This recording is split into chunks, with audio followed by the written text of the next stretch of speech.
بسم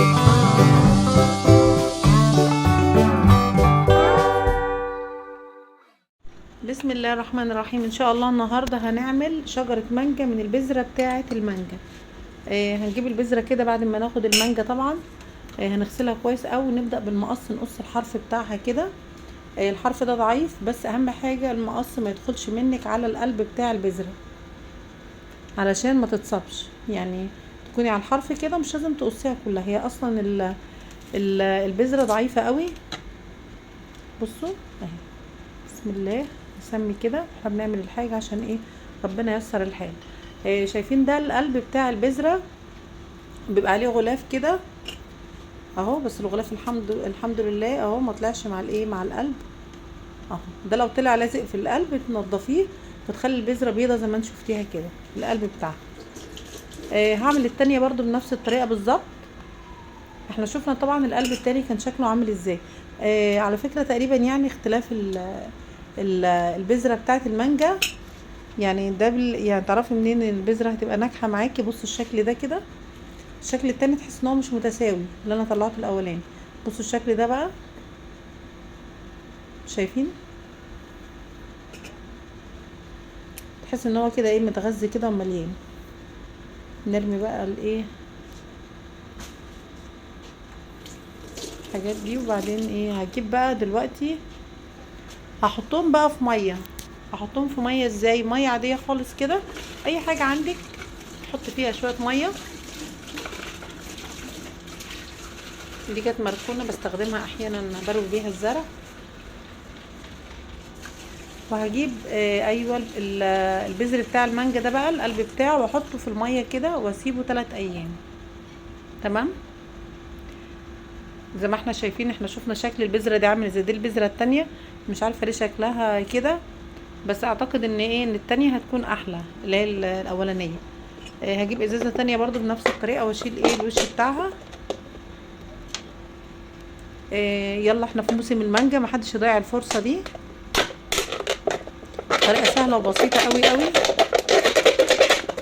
ولا بحط على الميه اي حاجه، انا بنقعها كده في الميه بس. هسيبها لمده 3 ايام.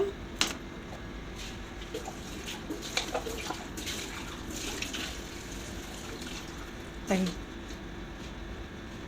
دي الايه، البذره التانية حطيتها في الميه. هسيبهم بقى 3 ايام منقوعين كده في الميه. مش هاجي ناحيته، ولا هغير الميه كل يوم ولا اي حاجه.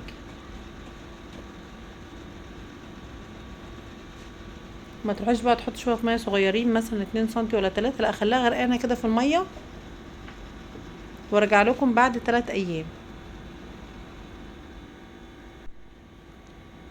كده. بعد 3 ايام تاني هجيبهم زي ما احنا شايفين كده، بقى الشكل بتاع الحبايه بقى عامل ازاي بتاعه المانجا. صفي بس الميه. شايفين الحرف بتاع البذره بقى عامل ازاي اهو، شكله بيغير ويبدأ ياخد اللون الاسمر، وتحس ان هيطلع منه هيزرع، بمعنى اصح ان هيطلع منه حاجة اهو.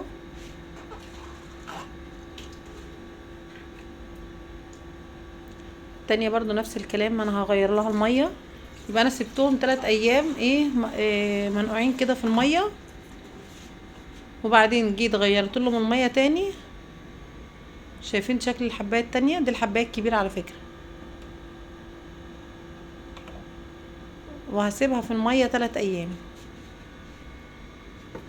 بعد 3 ايام هبدأ بقى اصفي المية علشان اخد البذر بتاع المانجا.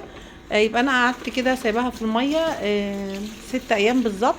3 ايام وغيرت المية، وبعدين حطيتهم في المية تاني 3 ايام، وبعدين جيت بعد كده هاخدهم ايه علشان ازرعهم. شايفين دي الكبيرة؟ شايفين الشكل بتاعها بقى عامل ازاي؟ تحس ان هي بقى عليها فطريات، او مش عارفة بقى الحرف بتاعها كده فيه اسمر. دي التانية اهي، ده الشكل بتاعها. هاخدهم بقى دلوقتي وايه، هروح علشان ازرعهم.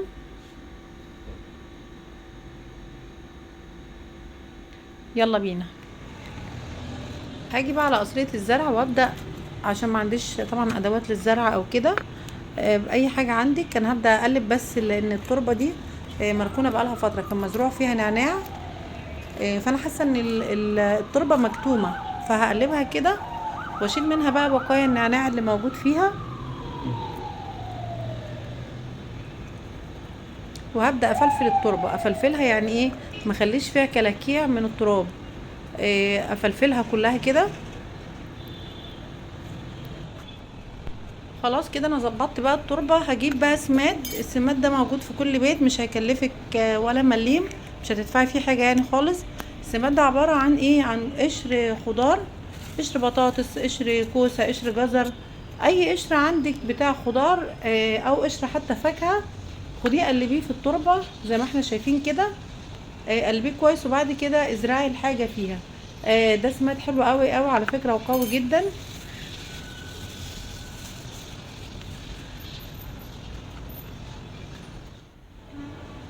معلش الكاميرا فصلت، وانا ما خدتش بالي. هطلع البذور تاني، انا حطيتها كده خلاص تحت زي ما احنا شايفين كده، واحط عليها التراب. دي البذرة الضعيفة، والتانية هحطها جنبيها الناحية التانية البذرة اللي هي مليانة، عشان اشوف انهي واحدة فيهم اللي هتنجح معايا في الزراعة بتاعتها. وهتسقيها بقى، انا هغرقها مية مثلا واسقيها كل يومين او 3 ايام في الاول. شايفين انا بروي بقى كده. خليكم معايا عشان نشوف نتيجة الزرعة. انا طبعا مرضتش انزل الفيديو اول ما عملته، قلت اجمع المراحل كلها لحد ما تنبت معايا، ولو نجحت انا هنزل لكم الفيديو. والحمد لله نجحت معايا، وهنشوفها مع بعض ونقول بسم الله ما شاء الله. شايفين بدأت تنبت معايا اهي. دي الحباية اللي كانت مليانة، وانتوا شكلها عامل ازاي. دي نجحت معايا، والتانية للاسف ما نفعتش. علشان كده لو حبيتوا تزرعوا، ازرعوا اكتر من واحدة. والموضوع مش مكلف خالص، وبسيط قوي. انا بس هشوف مكان احطها فيه بقى بعد كده لما تكبر شوية. اشوف لها ارض احطها فيها، بحيث ان هي تاخد راحتها وتبدأ تكبر معانا كده. وصلت معاكم لنهاية الحلقة. اتمنى لو الفيديو عجبكم تدعموني وتعملوا لايك وشير للفيديو. ولو اول مرة تشوفوا القناة يا ريت تعملوا اشتراك وتفعلوا علامة الجرس علشان يوصلكم كل الفيديوهات. يلا بقى انتوا كمان شد حيلكم وهلحقوا هاتوا مانجا قبل ما موسم المانجا يخلص، واعملوا نفس التجربة زي بالظبط. عايزة اقول لكم ان انا ما خبيتش عنكم اي معلومة، وانا ما نزلتش الفيديو غير لما زي ما انا قلت كده شفت النتيجة. فيلا بسرعة الحقوا واعملوا التجربة، وان شاء الله تنجح معاكم.